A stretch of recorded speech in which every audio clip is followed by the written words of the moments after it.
안녕하세요. 오늘은 1월 28일 목요일입니다.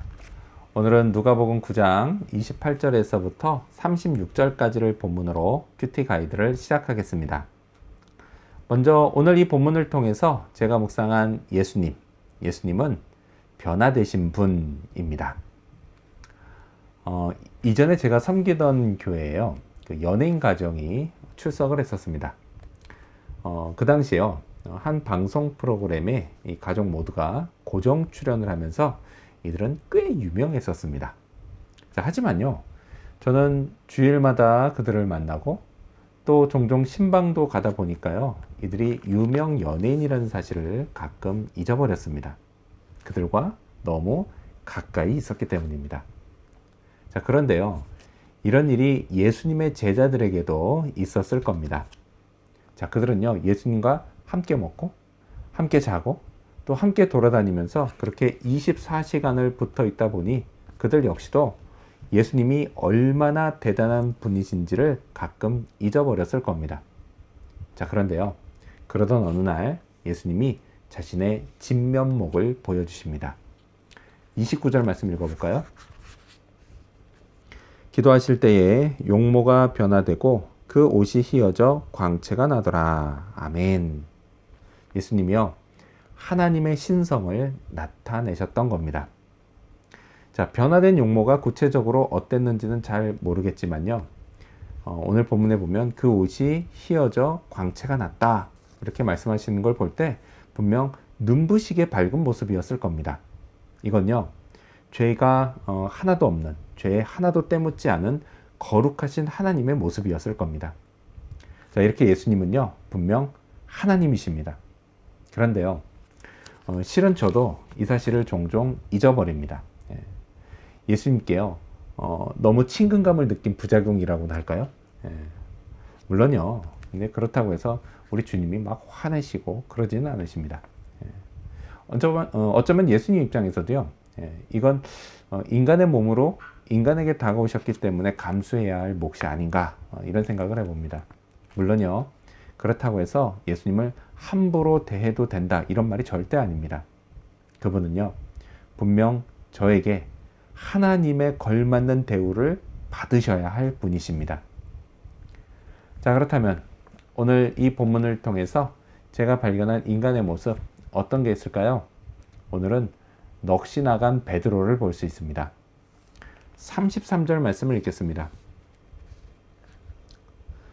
두 사람이 떠날 때에 베드로가 예수께 여짜오되, 주여, 우리가 여기 있는 것이 좋사오니 우리가 초막 셋을 짓되 하나는 주를 위하여, 하나는 모세를 위하여, 하나는 엘리야를 위하여 하사이다 하되 자기가 하는 말을 자기도 알지 못하더라. 아멘. 이 순간이 얼마나 좋았으면 베드로가 이랬을까 싶습니다.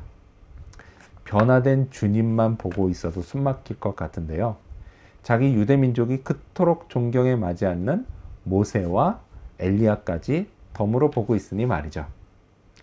자, 그렇게 시간이 얼마나 지났을까요? 갑자기 모세와 엘리야가 떠날 것 같아졌습니다. 그래서 어떻게든 이 감동에서 벗어나고 싶지 않았던 베드로는요, 그냥 그 순간 생각 없이 입에서 나오는 말을 내뱉어 버렸습니다. 주여, 여기가 좋사오니, 이야기했던 거예요. 자, 성경은요, 그때 베드로가 자기가 뭔 말을 하는지도 모르고 했다, 이렇게 전합니다. 저는요, 이런 베드로가 충분히 이해됩니다. 저라도 그랬을 것 같아요. 너무도 좋아하는 사람과 함께 있으면요, 그 자리를 떠나서 헤어지는 게 그렇게 아쉽고 서운하지 않을 수 없기 때문입니다. 자, 하지만요, 베드로의 이 바람은 이루어지지 않았습니다. 그곳은요, 예수님과 제자들이 계속 머물 곳이 아니었기 때문입니다. 그들이 머물 곳은요, 산 아래 세상이었습니다. 물론요, 그곳은 이곳 산 위에서 느꼈던 그런 감동이 별로 없는 곳입니다. 하늘의 영광보다는 땅의 괴로움이 더 많은 곳이었습니다. 자, 근데 이와 비슷하게요, 주일에 교회에서 찬양하고 예배하며 감동과 만족을 느꼈어도요, 다음 날인 월요일부터는 어김없이 다시 치열한 삶의 현장으로 돌아와야 합니다. 주님, 주일이 좋사오니 계속 주일만 되게 해 주시옵소서. 하지만 이런 바람은요, 결코 이루어지지 않습니다.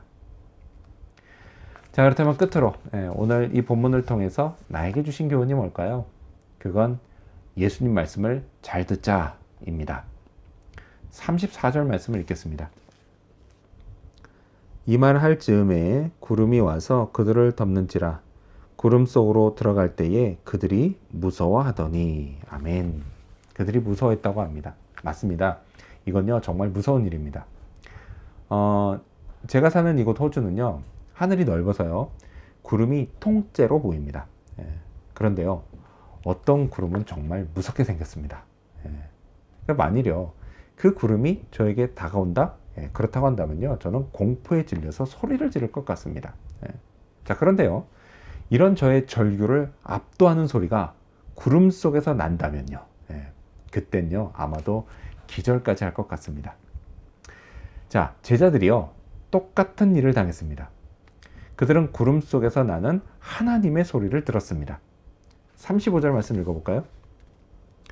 구름 속에서 소리가 나서 이르되 이는 나의 아들 곧 택함을 받은 자니 너희는 그의 말을 들으라 하고. 아멘.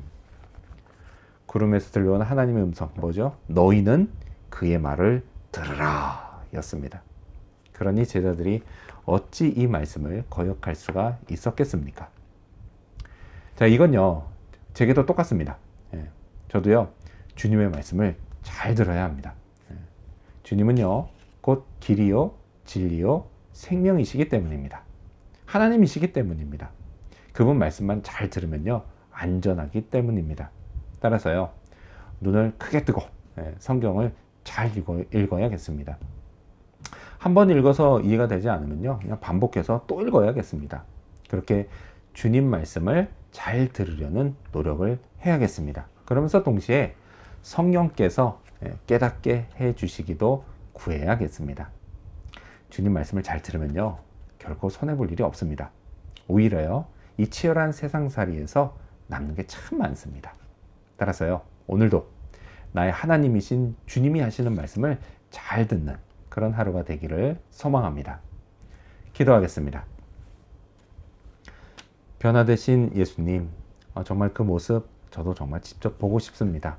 그리고 때가 되면 분명히 그 모습을 보고 예수님 만나게 될 줄로 믿습니다. 주님, 정말 그렇게 변화된 모습을 통해 예수님이 근본 하나님의 본체시라는 것을 보여주셨습니다. 하나님 이 사실 잊지 않게 도와주십시오. 주님 너무 친근한 나머지 정말 주님을 하나님으로 합당하게 제가 경배하지 못하는 일 없도록 저를 늘 인도하여 주시옵소서. 그리고 정말 이 땅에서의 삶을 늘 기억하게 도와주셔서 하나님 주의 영광과 은혜 가운데만 머무는 것이 아니라 이 험한 세상 살아갈 때에도 그 영광과 감동으로 열심히 살아갈 수 있게 하여 주시옵소서. 그를 위해서 정말 주님의 말씀 잘 들을 수 있게 해주시고 하나님 말씀 잘 읽고 깨닫게 하시고 그 말씀의 능력으로 살아갈 수 있도록 도와주시옵소서. 오늘 하루가 그런 하루 되기를 간절히 바라오며 예수님의 이름으로 기도합니다. 아멘.